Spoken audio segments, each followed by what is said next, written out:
proline and lysine, they are hydroxylated. What is It the basically- importance of this hydroxylation? Yes. It basically maximizes the fusion of hydrogen bonds. So it stabilizes the structure. Stabilizes the structure. Okay, it makes the collagen more strong. Okay, now tell me how the alpha chains in collagen are different from alpha helix. Sorry. The alpha chains. This alpha helix has no glycine and proline in its structure. No helical conformation. Okay fine, ठीक है, ये तो हो गया structure. आप मुझे इसकी groups बताएंगे. What is meant by a fibril forming group?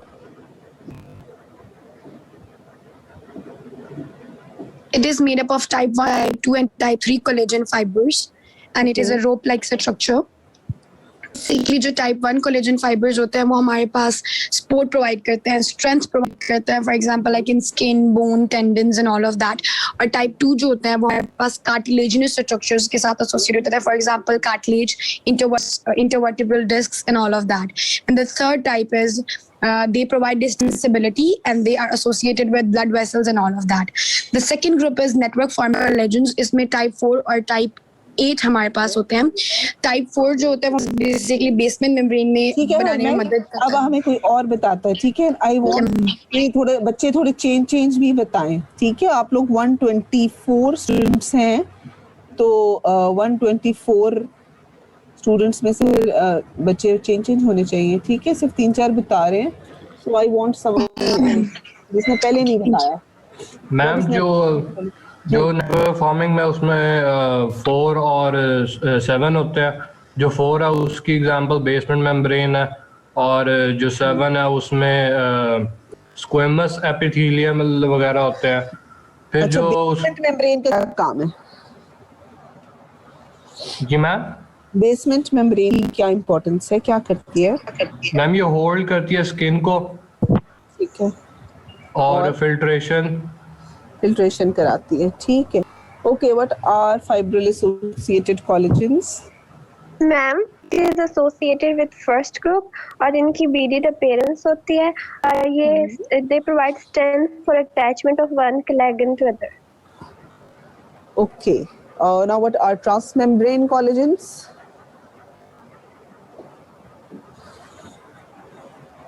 Transmembrane. All the way through जाते हैं मेम्ब्रेन के, सेल मेम्ब्रेन के. ठीक है, तो इंपॉर्टेंस क्या होगी? ट्रांसमेम्ब्रेन कोलेजन क्या काम करते होंगे? What is the importance? Ma'am, addition of components of ECM to cells with okay, good. अच्छा जी, अब तो मैम कोलेजन का स्ट्रक्चर टाइप्स कर लिए. हाँ जी जी जी. मैम, नेटवर्क फॉर्मिंग में हमने एक टाइप कल आपकी स्लाइड में थी टाइप 2 और टाइप 4 और टाइप 7, लेकिन लिपिनकोड में एक टाइप 8 भी लिखी हुई है. और भी टाइप्स होंगी, मैंने तो सिर्फ थोड़ी सी लिखी है. आप हार्पर पढ़ें, हार्पर के अंदर आपको और इतनी ढेर सारी टाइप्स मिलेंगी. टाइप 20, 14, पता नहीं कौन सी ढेर सारी टाइप्स हैं, ठीक है. मैंने सारी मेंशन की नहीं. आप बेसिकली 3-4 इंपॉर्टेंट कर लें. मैंने इंपॉर्टेंट हाईलाइट कर बुक्स लिए. हार्पर, चैटर्जी, लिपन इतनी ज्यादा हैं, हम कौन सी से करना है हमने? देखो, चैटर्जी से तो ये टॉपिक करना है आप, ठीक है. बेसिकली आपके पास अगर पूरा चैप्टर एक जगह से करना है तो वो हार्पर है, ठीक है. कि पूरा सब कुछ आपको अगर आप चाहते हो एक ही जगह से कहें, हमने दूसरी जगह नहीं करना. लिपिनकोड का फायदा ये है कि you will have the colour diagrams, और उससे आपको कोलेजन, इलास्टिन दोनों समझने में आसानी होगी, ठीक है. इस चैप्टर के लिए आपको 2 बुक्स करनी है, उसके अलावा मैं आपको स्लाइड्स भी दूंगी, ठीक है. Yes ma'am, thank you ma'am. जी एक्सक्यूज मैम, आपसे ये कहना था कि एक बार जो हमारे टॉपिक्स हैं टेस्ट के, वो आप ब्रीफली एक्सप्लेन कर दें कि कौन कौन से हैं. ब्रीफिंग में इतना ब्रीफ में आपको सिर्फ इतनी बात बताती हूँ, जितना पढ़ा होगा आपने थर्सडे तक वो सारा.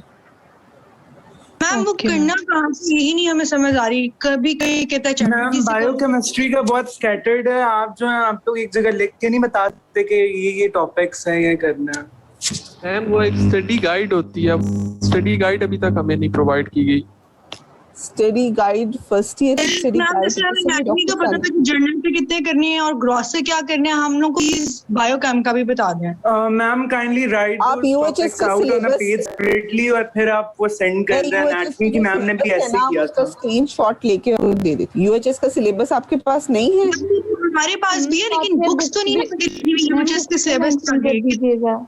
लेकिन बुक्स तो आपके पास है, डॉक्टर साहब ने बताई। मैम जिस तरह आप बोल रही हैं कि हम ये वाला चैप्टर हार्पर से भी कर सकते हैं, लिपिन कॉर्ड से भी कर सकते हैं, तो मैम हमें एक स्पेसिफिक टाइप की डिटेल चाहिए ना, लेकिन टाइप्स की तो आगे से बहुत ज्यादा डिटेल भी होगी, तो हमें किस लेवल तक डिटेल चाहिए, ये वाली चीज नहीं समझ आ रही है। एक्चुअली मैम हमें देखो, जो आप मेडिकल लेवल के ऊपर हम आपको एक बुक नहीं बता सकते, ठीक है? आप क्योंकि हार्पर की लैंग्वेज थोड़ी सी रिटेन करना मुश्किल होती है, इसीलिए लिपिन कॉर्ड कहते हैं कि लिपिन कॉर्ड कलरफुल है और उसकी लैंग्वेज थोड़ी सी इजी है एज कम्पेयर टू हार्पर। तो आप फर्स्ट रीड जो है वो लिपिन कॉर्ड से कर लो, ठीक। लेकिन अगर आप 2 बुक्स नहीं रखना चाहते तो इस सब्जेक्ट के लिए फिर आप हार्पर कर लो, ठीक है? ये मैं कह रही हूँ। और अगर दोनों बुक से रीड कर सकते हो तो दोनों बुक से रीड कर लो, ठीक है? आपने रट्टा तो नहीं ना मारना, आपने तो कॉन्सेप्ट लेना है ना। आपको जो लेकिन टाइप्स को याद करना तो अगर रट्टा ही है ना, टाइप्स को क्या याद, उसमें क्या कॉन्सेप्ट है? टाइप्स को आपको याद करना है, वो आप लिपिन कॉर्ड से करो चाहे आप हार्पर से करो, वो तो टाइप्स तो वही होंगी ना। वो मैम क्या कितनी डिटेल चाहिए किसी चीज की, मैम ये नहीं समझ आ रही ना, कितनी डिटेल चाहिए? लिपिन कॉर्ड में जितना लिखा है उतना आपने पढ़ना है, इससे रिलेटेड, कॉलेज से रिलेटेड, ठीक है? स्टडी गाइड मिल जाएगी? स्टडी गाइड जो है आपको वैसे प्रोवाइड हो गई होगी आई थिंक सो, लेकिन ऐसे मैं डॉक्टर सना को कहूंगी वो आपको सेल का और इसका स्टडी गाइड भेज दें। अगर लिपिन कॉर्ड से कर ले तो वो काफी होगा। हाँ काफी होगा, ठीक होगा आपका, यानी कि पेपर हो जाए। ओके मैम, टॉपिक की प्रोवाइड कर दीजिएगा काइंडली, जैसे मैम तिया ने की थी एनाटॉमी टाइम, ताकि हमें ज्यादा मसला ना हो। देखो इसमें आपको क्या डिटेल, अभी तक जो मैं पढ़ा रही हूँ आपको क्या डिटेल चाहिए, मैं रोज तो रिवाइज कर रही हूँ। कोलेजन मैंने आपको बताया extra. Ma'am we are not asking about your exact topics, मतलब जो हमें पिछला पढ़ाया है जो सेल वाला है और सारे वो जो प्रोसेसेस है वो बहुत स्कैटर्ड है कि एक चैप्टर इस बुक से है, एक चैप्टर उस बुक से, तो मैम काइंडली बता दीजिएगा। मैम अगर हम सेल फिजियो वाला चाहिए तो आप सेल जो है फिजियो वाला नहीं कर सकते हैं, आपको मैं वहाँ फ्लूइड में से एक मॉडल नहीं है, ठीक है? ट्रांसपोर्ट आप फिजिक्स का देख के कर सकते हैं, ठीक है? आपको सेल के लिए जो है चैटर्जी, अगर आपको एक बुक करनी है तो आप चैटर्जी कर लो। मिस फिर भी गाइडलाइन दे देना ताकि हमें पता चल जाए, क्योंकि बायोकेम बहुत ज्यादा स्कैटर्ड है इसलिए। मैं डॉक्टर सना कहूंगी कि आपको जो है ना, लेकिन उसमें भी हर किसी के आगे उसका पेज नंबर नहीं लिखा होगा कि ये यहाँ से करना है वहां से करना है। मैम ऊपर से हमें स्लाइड्स भी नहीं मिली हुई, तो हम लोग बहुत ही मतलब हमें समझ ही नहीं आ रहा हमारे साथ हो क्या रहा है। आप एक जो है ना, आप एक तो करो कि ये टॉपिक इस बुक से करना है, जैसे अमाइनो एसिड्स वाला है, और ये बुक्स का बता दीजिएगा, चैप्टर हम खुद ही ढूंढ लेंगे कि हमें पता चल जाएगा। मैं बुक्स भी बता दूंगी, आपको कह रही हूँ सेल के लिए और फिजिको केमिकल एस्पेक्ट्स के लिए आप चैटर्जी कर ले, ठीक है? मुश्ताक कर ले, मुश्ताक कर ले। देखिए कोई एक मैम सत्या कर सकते हैं, सत्या मुश्ताक नहीं है हमारे पास, सत्या नहीं करनी है, सत्या नहीं। सत्या की लैंग्वेज इजी है, देखो टॉपिक सारे कवर होने चाहिए। आप अपना यूएचएस का सिलेबस खोलो, उसके अंदर सारे टॉपिक्स लिखे हुए हैं। आपको सेल मेम्ब्रेन करनी है, ठीक है? सेल मेम्ब्रेन के साथ आपको ट्रांसपोर्ट करनी है। ट्रांसपोर्ट में हर टाइप की transport, active, passive, diffusion, osmosis, ठीक है? एक्सोसाइटोसिस, एंडोसाइटोसिस, ये सब करना है। इसके अलावा स्पेशलाइज्ड स्ट्रक्चर करने हैं। स्पेशलाइज्ड स्ट्रक्चर में केवियोली, लिपिड राफ्ट्स, ये सारी चीजें आपने करनी है, ठीक है? सेल के सब तो फिजियो में भी है सिवाय मोज़ेक मॉडल के। ये लिपिड राफ्ट्स वगैरह की डिटेल है, ये आप बेशक हार्पर के अंदर भी दिया हुआ है। वैसे हार्पर के अंदर 2 चैप्टर हैं, ठीक है? और इसके अलावा फॉर्मेट क्या होगा, पैटर्न क्या होगा, वाइवा होगा? पैटर्न वाइवा फिलहाल वाइवा नहीं होगा। इस एमसीक्यूज और एससीक्यूज होंगे बस। एमसीक्यूज और एससीक्यूज, डिस्ट्रीब्यूशन ऑफ मार्क्स कैसे होगी वो मैं आपको ना डिटेल डिस्कस करके बता दूंगी। इनमें मैडम से अभी तक मैंने कुछ डिस्कस नहीं किया, मैडम के फादर की डेथ होगी सैटरडे को, इसीलिए वो जरा अभी उनके साथ डिस्कस नहीं हो सका, ठीक है, मगर होपफुली आपको टेस्ट से पहले बता देंगे। Okay, ma'am. MCQs होंगे, दोनों होंगे। ओके मैम, लेकिन प्लीज सिलेबस का और जो किस बुक करना है वो आज ही बता दीजिएगा, बिकॉज हमने तैयारी भी करनी है। बुक आ दी है चैटर्जी, ठीक है। मेरा टाइम 15 मिनट ऊपर हो गया। मैम पढ़ाना शुरू कर दें इस बार। हाँ जी बिल्कुल सही। आप मुझे जरा सिंथेसिस बताना शुरू कर दें। मैम हाँ जी, क्या बताना? Synthesis, how collagen is synthesised. मैं तो आगे पढ़ा दें। नहीं, मुझसे फिर आप ये वाली जो मैंने डायग्राम डिस्प्ले की है ना, जरा इसको तो एक्सप्लेन करो। मैम ये आपने बताया था कि वो प्रोटीन सिंथेसिस है, इसमें कहते हैं न्यूक्लियस में पहले मैसेंजर आरएनए बन रहा है, ठीक है, उसके बाद वो साइटोप्लाज्म में जाकर राइबोसोम के ऊपर, ठीक है, उसके ऊपर जाके वो आ रहा है, फिर मैं वो उसके ऊपर ये राइबोसोम के ऊपर आ रहा है, मैसेंजर आरएनए के ऊपर फिर ट्रांसफर आरएनए आएगा, फिर उसके बाद सिलेक्टेड प्रोटीन और हाइड्रोक्सिलेटेड होते हैं। अच्छा ठीक है, ओके। हमने स्टार्ट की थी सिंथेसिस, ठीक है। स्टेप वाइज मैं आपको जल्दी से रिवाइज करा देती हूँ। हमने सिंथेसिस खत्म करनी है आज, और इसके बाद हमने कोलेजन पूरा ही खत्म करना है, कोशिश करनी है। टाइम काफी ऊपर हो गया कि इलास्टिन भी हो गया है, ठीक है। अच्छा जी, कोलेजन जो है क्योंकि एनी प्रोटीन, कोई भी प्रोटीन हो तो वो किसी जीन से ट्रांसक्राइब होती है, ठीक है। जीन के ऊपर एक जीन होगा, कोलेजन का जीन है, ठीक है। कोलेजन के क्योंकि मल्टीपल टाइप्स हैं तो इसको मल्टीपल जीन्स हो सकते हैं, ठीक है। कोई एक कोलेजन जीन किसी एक टाइप, कोलेजन की एक टाइप ने बनना है, लाइक टाइप 1 ने, टाइप 2 ने, ठीक है। तो टाइप जो सी भी टाइप है, the DNA it will B transcribed and after transcription messenger RNA will be formed, ठीक है। वो मैसेंजर आरएनए राइबोसोम्स के ऊपर जाके लगाएगा, ठीक, and it will B translated, translation होगी और प्रोटीन बनेगी। As soon as the protein is synthesized, this protein is synthesized in the inactive form. It has 2 signal peptides. Peptide तो पता है ना क्या होता है? Peptide का पता है क्या होता है? Bond between Yes, ma'am. Yes, ma'am. It is a small amino acid. Carbon nitrogen bond. Peptide bond kept small peptide. Small sequence of amino acids, ठीक है। तो इसके ऊपर 2 छोटे-छोटे पेप्टाइड सीक्वेंस लगे हुए हैं which are called as the signal peptides, ठीक है। अब उसमें से हमने एक को नाम दिया प्री पेप्टाइड, एक को हमने नाम दिया प्रो पेप्टाइड, ठीक है। So it is a pre pro alpha chain जो सिंथेसाइज हो रही है। प्री पेप्टाइड का ये काम है दैट इट विल सिग्नल और it will tell that where the protein has to go, protein ने कहाँ ट्रांसपोर्ट होना है उसको गाइड करता है, ठीक है। द प्री चेन क्या काम है इसका कि उसको कहाँ ट्रांसपोर्ट होना है उसको वो बताता है, ठीक है। तो प्रोटीन कहाँ ट्रांसपोर्ट हो जाती है? In the endoplasmic reticulum. तो protein is transported in the endoplasmic reticulum.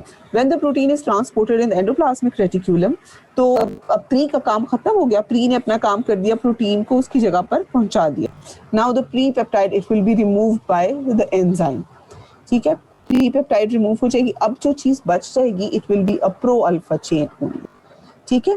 This, अब ये जो प्रो अल्फा चेन बन गई है इट विल बी मॉडिफाइड, ठीक है। This is known as post translational modification. जैसे जैसे बनती जाती है वैसे वैसे मॉडिफाई होती जाती है, ठीक है। मॉडिफिकेशंस कितनी तरह की मैंने आपको बताई थी, कौन कौन सी पोस्ट ट्रांसलेशनल मॉडिफिकेशन होंगी? This glucose और galactose attach होता है ग्लूकोज फर्स्ट ऑफ ऑल सबसे पहले कौन सी होगी?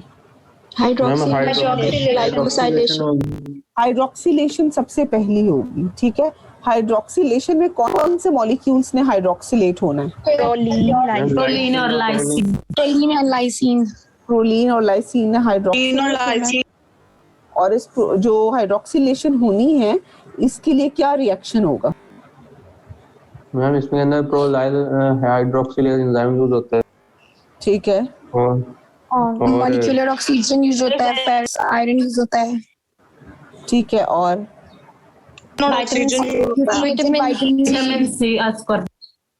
एस्कॉर्बिक एसिड यूज होता है, ठीक है।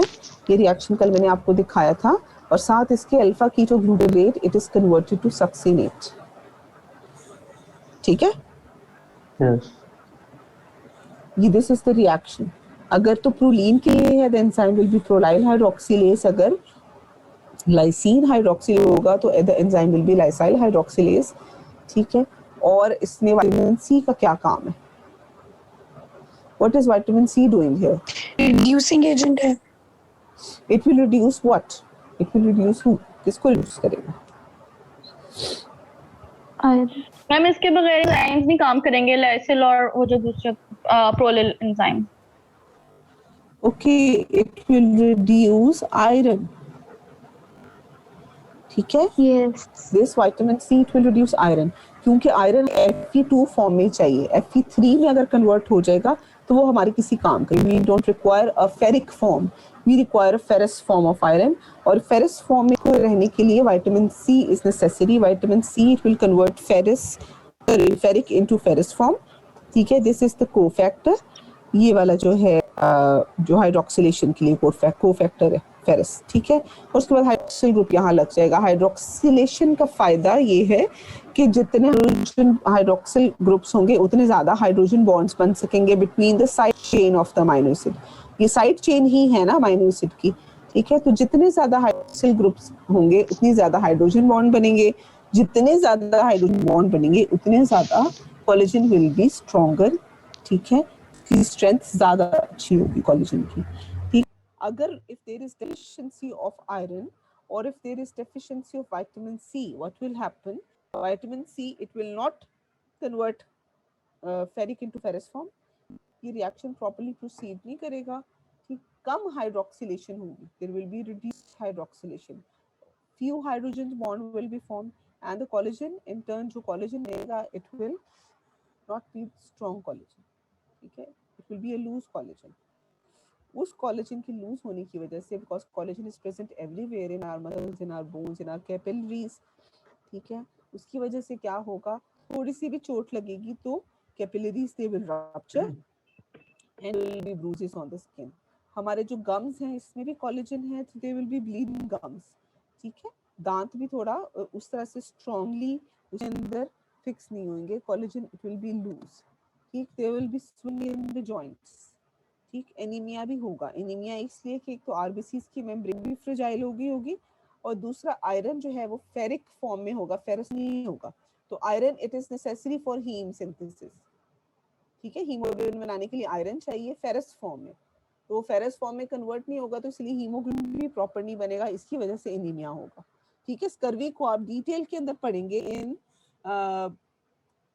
विटामिन्स, ठीक है। विटामिन सी जब पढ़ेंगे तो डिटेल के अंदर करेंगे, ठीक है। उसके बाद जब हाइड्रोक्सिलेशन हो जाती है उसके बाद ग्लाइकोसिलेशन होती है, ठीक है। It is important to note, आप पहले ग्लाइकोसिलेशन नहीं लिख सकते। तो ग्लाइकोसिलेशन कहाँ होती है?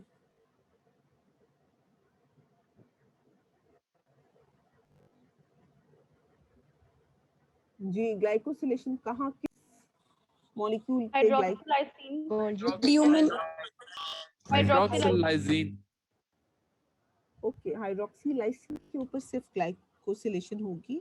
और कौन कौन से कार्बोहाइड्रेट इसके ऊपर आकर लग सकते हैं? Glucose and galactose. Glucose and galactose इसके ऊपर आके लग सकते हैं, ठीक है।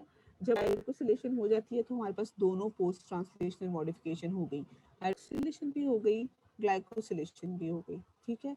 Now this is a mature pro collagen molecule, pro alpha chain. This is a pro alpha chain, ठीक है। इसके दोनों साइड्स पे मैम ये भी गोल्जी एपरेटस में ही हो रही होती है ग्लाइकोसिलेशन, एंडोप्लाज्मिक रेटिक्यूलम में, within the lumen of endoplasmic reticulum. लेकिन मैम Rough मॉडिफिकेशन है वो तो गोल्जी एपरेटस पे नहीं होती है।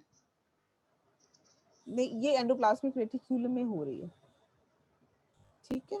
It is taking place in endoplasmic reticulum. अभी इसने जाना है, फर्दर मॉडिफिकेशंस होनी है ना इसकी, वो गोल्जी में जाके होगी, अभी नहीं ये गोल्जी में गया, ठीक है। अभी ये एंडोप्लाज्मिक रेटिक्यूलम में ही है। अब यहाँ पर कोई भी प्रोटीन होती है ना, उसके दो एंड होते हैं, एक कार्बोक्सिल एंड होता है, एक अमाइनो एंड होता है, ठीक है। सो इसके भी दो एंड हैं, एक कार्बोक्सिल टर्मिनल है, एक अमाइनो टर्मिनल है। On both the terminal there is a propeptide. ठीक है, आपको ऑरेंज कलर में जो नजर आ रहा है, इट इज अ प्रोपेप्टाइड। प्रोपेप्टाइड का मतलब it is also some kind of signal and it will be removed after it is done its work. जब ये अपना काम कर लेगा तो ये propeptide it will be removed. ठीक है, तो इस प्रोपेप्टाइड का क्या काम है, both on the carboxyl and the amino terminal, इसका काम ये है कि इसने तीन अल्फा चेन्स को आपस में असेंबल कराना है और असेंबल करा के सीक्रीट करा देना आउटसाइड। ठीक है, so what is the function of these propeptides? Assembly of the alpha chains, 3 alpha chains. Assembly and the secretion, assembly and the secretion। ठीक है, assembly mainly इसका काम assembly है प्रोपेप्टाइड्स का। ठीक है, नाउ अब देखो दोनों साइड पर हैं, कार्बोक्सिल टर्मिनल पे भी हैं और अमाइनो टर्मिनल पे भी प्रोपेप्टाइड हैं। ठीक है, these propeptide they are rich in cysteine. ठीक है, आप लोगों को ये कुछ आइडिया है cysteine is what kind of amino acid? Sulphur containing amino acid. Cysteine is a sulphur containing amino acid. तो जहां पर भी सिस्टीन होगा या दूसरा सल्फर कंटेनिंग हमारे पास मिथ्योनीन होता है। ठीक है, जहां पर भी ये दोनों होते हैं, they will make a bond which is called as, anyone knows? Disulphide bond linkages। Okay, so cysteine के अंदर रिच है ये, both the carboxyl and the amino terminals they are rich in cysteine. So first of all what will happen कि carboxyl terminal है ना, सबसे पहले it will make two types of linkages, disulfide linkages, the intrachain and interchain। okay, the interchain and the intrachain disulfide linkages। क्या समझ आती है इससे? इंटरचेन दो अल्फा चेन्स के दरमियान और इंट्रा चेन को एक चेन के अंदर। With in a chain. ठीक है, तो आपको ये इस डायग्राम से समझ आएगा। ठीक है, so on the carboxyl terminal it is making, first of all it is making the intra and the interchain disulfides। उसकी वजह से क्या होता है कि ये now it is aligned। ठीक है, all the three alpha chains they are aligned। ठीक है, ये उसको align करता है, इधर से एक तरह से बांध देता है कोने को। ठीक है, एक साइड को three ropes they are or the three strands they are bound to each other and they align all the three chains। जब ये तीनों चेन अलाइन हो जाती हैं they make a triple helical structure।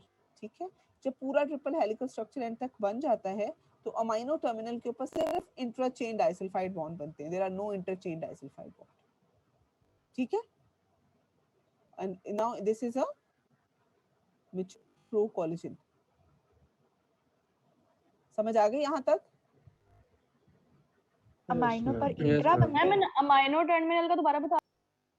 Amino terminal पे सिर्फ intrachain with in the chain disulphide bond बनते हैं, इंटरचेन डाइसल्फाइड बॉन्ड नहीं बनते। ठीक है, सबसे पहले आप इसको अगर इमेजिन करें तो तीन आपके पास स्ट्रैंड्स हैं, वो तीनों स्ट्रैंड्स की आपने एक ब्रिंग बनानी है, चुटिया बनानी है। ठीक है, चुटिया बनाने के लिए आपको उसको एक जगह टाई करना है। ठीक है, कोई एक सपोर्ट चाहिए। सपोर्ट के लिए उसका जो एक एंड है which is carboxyl and, it will align all the three chains so that you can make a braid। आप एक ब्रेड बना सकें, एक चुटिया बना सकें। ठीक है, इसको अलाइन करने के लिए डाइसल्फाइड बॉन्ड बनेंगे जो कि तीनों चेन्स को अलाइन कर देंगे। Then you can make a braid which is a triple helical structure. ठीक है, जब ये ट्रिपल हेलिकल स्ट्रक्चर बन जाएगा तो अमाइनो टर्मिनल के ऊपर जो है बन जाएंगे द इंट्राचेन डाइसल्फाइड बॉन्ड्स। ठीक है, वो पहले ही बन जाते हैं इंट्राचेन। अब इसके ऊपर एक आप मुझे बता सकते हैं कि why the disulphide bonds are not made between the chains? किसी को कुछ समझ आती है थ्रू कॉमन सेंस? क्यों खाली जो है विद इन द चेन बन रहे हैं, बिटवीन द चेन्स क्यों नहीं बन रहे? बस क्योंकि उनमें सिस्टीन और मीथियोनाइन प्रेजेंट नहीं है तभी तो डाइसल्फाइड बॉन्ड बन रहे हैं।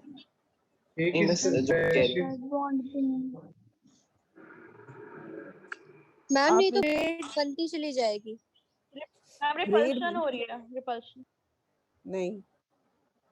देखो मेरी बात, जब अगर आप दो गई नहीं तो फिर वो डाइसल्फाइड कैसे बनाएंगे? है ना, इसके पास सिस्टीन है, तभी तो इसने बनाए हैं, ये डाइसल्फाइड बॉन्ड बनाए तो हुए हैं इसने।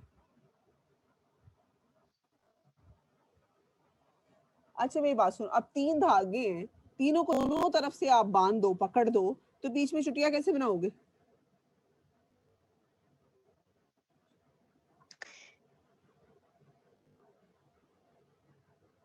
आप उसको सिर्फ एक साइड पे टाई करोगे ना, तो you will make a bread, ठीक है, और जो एंड है वो लूज होगा। एंड पे इसने आपस में डाइसल्फाइड बॉन्ड जो बनाए विद इन द चेन, वो इसलिए बनाए कि बस यहाँ तक ही बने ये ब्रेड, इससे नीचे आप इसको खुला छोड़ दें। Do you understand? समझ आ रही? मैम ये रिपीट कर दें। आप में से कोई करे रिपीट।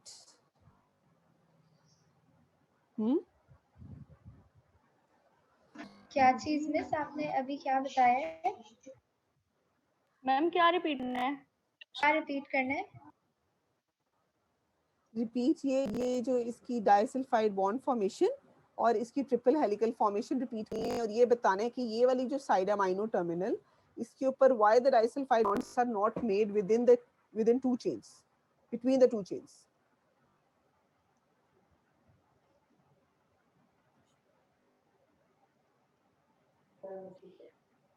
ये बताना है कि जो मैं बता देती हूँ, हमारे पास मैम जो बेसिकली 3 अल्फा कार्बोक्सिल चेन्स हैं टर्मिनल और होता है उनकी ना, ब्रेड टाइप अल्फा। चलो आप बोलो। मैं बता दूं। दोनों बता दो बारी बारी, थोड़ा सा आप बता, थोड़ा सा हरमान आप नो इट ऑल, हरमान आप बता।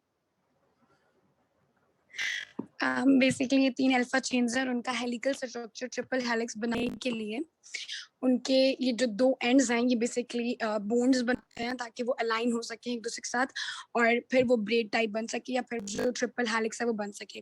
तो एक इसका कार्बोक्सिलिक ग्रुप है सी टर्मिनल और इसका अमाइनो ग्रुप है एन टर्मिनल। तो सी टर्मिनल पे बेसिकली तीनों अल्फा चेन्स के दरमियान इंट्रा और इंटरसल्फाइड बोन्स या डाइसल्फाइड ब्रिजेस बनती हैं। लेकिन जो अमाइनो है उस पे अमाइनो या एन टर्मिनल पे सिर्फ हमारे पास इंट्रा चेन्स, मतलब with in the chains disulphide bonds बनता है, ताकि एक फ्री एंड और एक लूज एंड रखा जाए ताकि सही से जो हेलिकल स्ट्रक्चर और वो ट्रिपलिंग है वो हो सके अल्फा चेन्स की। ठीक है जी, बाकी सबको समझ आया? तो मिस ये जो एंड रह जाता है जिसमें जो एंड टर्मिनल वाला है जिसपे ये हेलिक्स नहीं बना, इसका फिर क्या होता है? ये भी बता रहे हैं नेक्स्ट। ठीक है, आप अपनी चुटिया को इमेजिन कर लो, आपके सर के ऊपर फिक्स एक जगह, अगर फिक्स ना हो बाल, आपको मैं लूज दे दूं कुछ, ठीक है, जिस तरह वगैरह मैं आपको बिल्कुल लूज दे दूं और ऊपर से बंधी भी ना हो, बाउंड ना हो, तो उसको आपको चुटिया बनाना मुश्किल हो जाएगा। ठीक है, so you have to fix one end, एक एंड को थोड़ा सा कहीं फिक्स करना है ताकि आप इजीली उसको ब्रीडिंग कर सकें, और last end it is made loose, पूरा एंड तक नहीं बनेगा। जी जी, अगर अमाइनो टर्मिनल जो एंड टर्मिनल है उसने अगर लूज ही रहना है एंड तक, तो उसके अंदर जो इंट्रा सल्फाइड बॉन्ड्स हैं उनका क्या फंक्शन होता है? बस यहाँ पर स्टॉप हो जानी है, उसका मतलब ये कि आगे तक ना चला है ये क्रॉस, ये जो बन रही है ट्रिपल हेलिक्स। Okay ma'am. अच्छा जी, अब जब ये हो गया, आपका ट्रिपल चेन बन गया, now this pro collagen molecule it will move to Golgi apparatus, ठीक है, and when it is moved to Golgi apparatus it is secreted through the secretory vesicles, it has to secrete it outwards, ठीक है, इसको इसने cell से बाहर भेजना है, गोल्जी apparatus का ये काम है, इसको पैक करके बाहर भेजना है। जब ये गोल्जी apparatus में चला जाता है, ठीक है, this pro collagen molecule it will move to Golgi apparatus, ठीक है, आप इसको इमेजिन कर लो, Golgi apparatus it will fuse with the cell membrane, ठीक, it will pack it into a vesicle, ठीक है, and that vesicle it will fuse with the cell membrane। जब ये फ्यूज हो जाएगा सेल मेम्ब्रेन के साथ, तो वहां पर जाकर उस वेसिकल के अंदर एंजाइम्स हैं, ठीक है, those enzymes are peptidases, they will remove both these terminals, the carboxyl and the amino terminals both are removed enzymatically, ठीक है, through the enzymes which are peptidases, carboxypeptidases, ठीक है, pro-collagen aminoproteinase या aminopeptidase will remove the amino terminal, and pro-collagen carboxypeptidase it will remove the carboxy terminal. both these ends they will be removed and only the center part is left. ठीक है? And this center part, this one, this is the collagen molecule. It is called as, now it is called as tropocollagen. Okay, it is known as tropocollagen. Both these terminals, these प्रोपटाइड्स जो orange colour में थी, ये remove हो गई हैं in the Golgi apparatus. जब उसको vesicle में सीव किया, वेसिकल ने उसको फ्यूज किया सेल मेम्ब्रेन के साथ, with in the force of the cell membrane, वहीं पर ये both these terminals they are removed, the amino and the carboxy terminal, and a mature tropocollagen is formed. Now tropocollagen, it is secreted outside the cell membrane. ठीक, cell membrane से बाहर आ जाता है. जब ये बाहर आ जाता है, now it will form a quarter staggered arrangement. ये एक कोलेजन का फिब्रिल है, दूसरा, तीसरा, ठीक है. They will arrange themselves in a quarter staggered arrangement. Now what is a quarter staggered arrangement? In which each fiber is it's like displaced longitudinally, but from its neighbor it's about a quarter of its length apart. Good. ठीक है, इस तरह से arrange हो जाएंगे. ठीक, अब these fibers which are arranged in a quarter staggered arrangement, they are not very strong in nature. ठीक, they must be cross-linked with each other. These fibers must be cross-linked with each other. ठीक है, अभी तक का जो part है वो ये डायग्राम आपको बताती है. ठीक है, who will explain this diagram? दो तरह की लर्निंग होती है. देखो, एक है टीचर स्टूडेंट लर्निंग, उससे आप थोड़ा सा बोर भी होते हैं. ठीक है, मैंने एक इन्फॉर्मेशन आपको दे दी. एक होती है पीयर लर्निंग, ठीक है, जिसमें आप एक दूसरे से लर्न करते हैं. तो अगर हम ये दोनों तरह की लर्निंग को कोशिश करें तो हो सकता है कि आपको बेहतर समझ आए. So some part of the material or some of the information I will give to you and you can repeat the information so that हो सकता है आपके अपने फेलोज को आपकी लैंग्वेज में भी समझ आ जाए और हमारा रिवाइज भी हो जाएगा. Okay, who will voluntarily explain this diagram? अभी तक जो हमने किया है वो इस डायग्राम में शो हुआ है. A new kid, okay, a new student.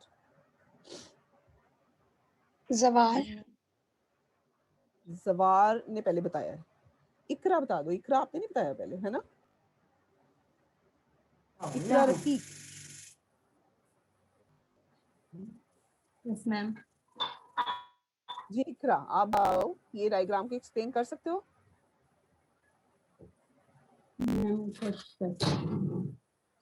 कोशिश करें. Start with the number point.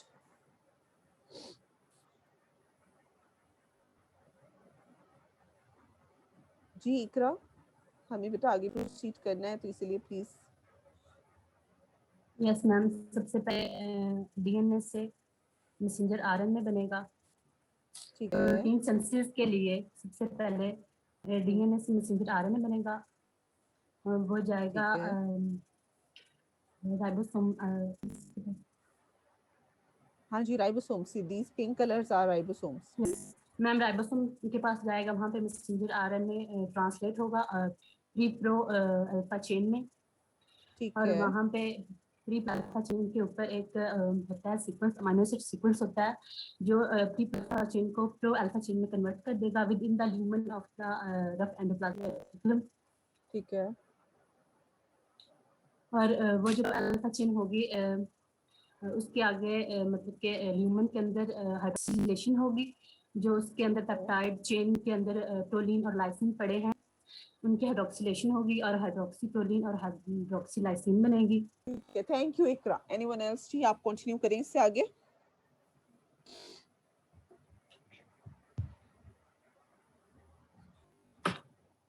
जी बाकी सारे क्लास सोई हुई है.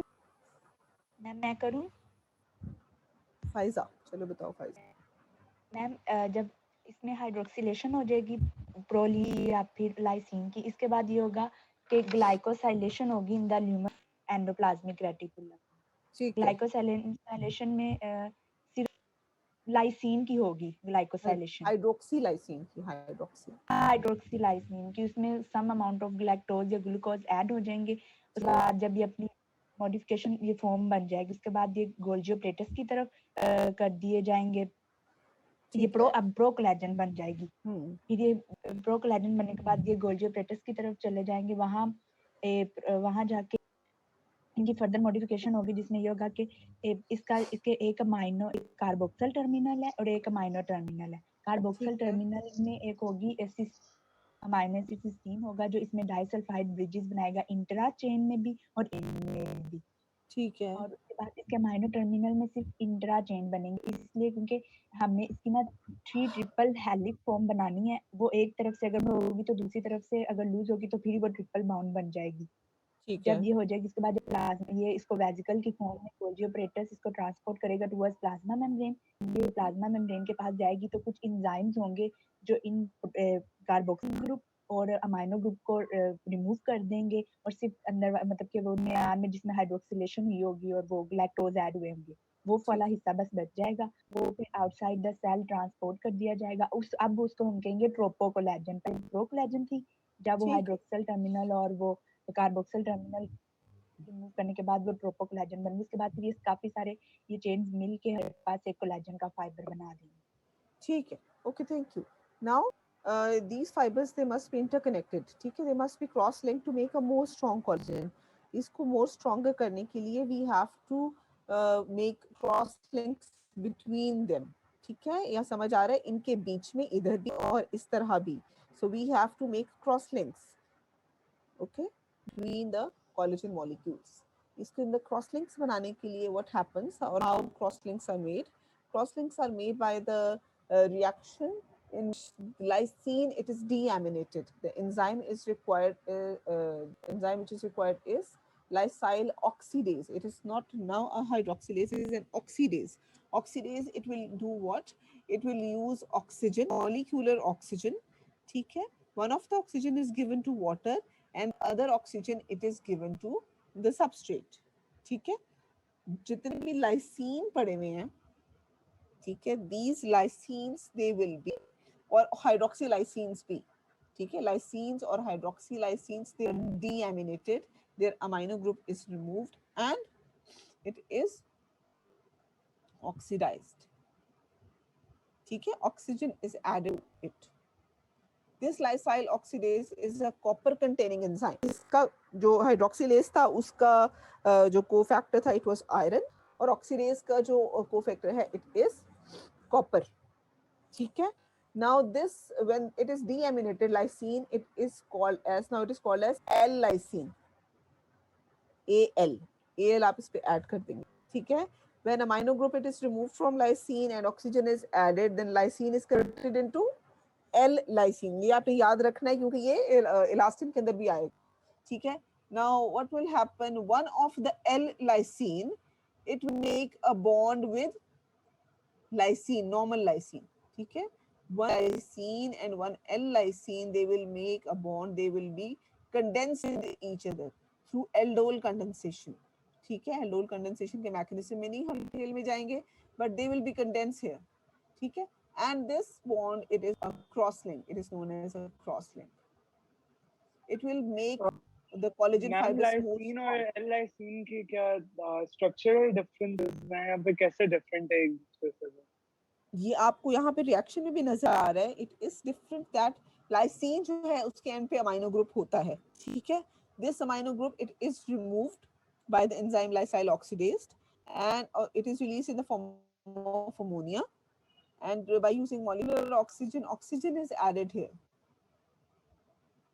okay. Now it is converted to L-lysine, okay ma'am, okay. It is converted to an aldehyde group, ठीक है. ये aldehyde group है. It will make a bond with this amino of some other lysine residue जो किसी और collagen fiber पे पड़ा हुआ है, ठीक है. Both they will make a cross link. इस तरह multiple cross links बन जाएंगे and it will make collagen strong, ठीक है. Now if copper is deficient, what will happen? अगर copper deficient हो तो फिर क्या होगा?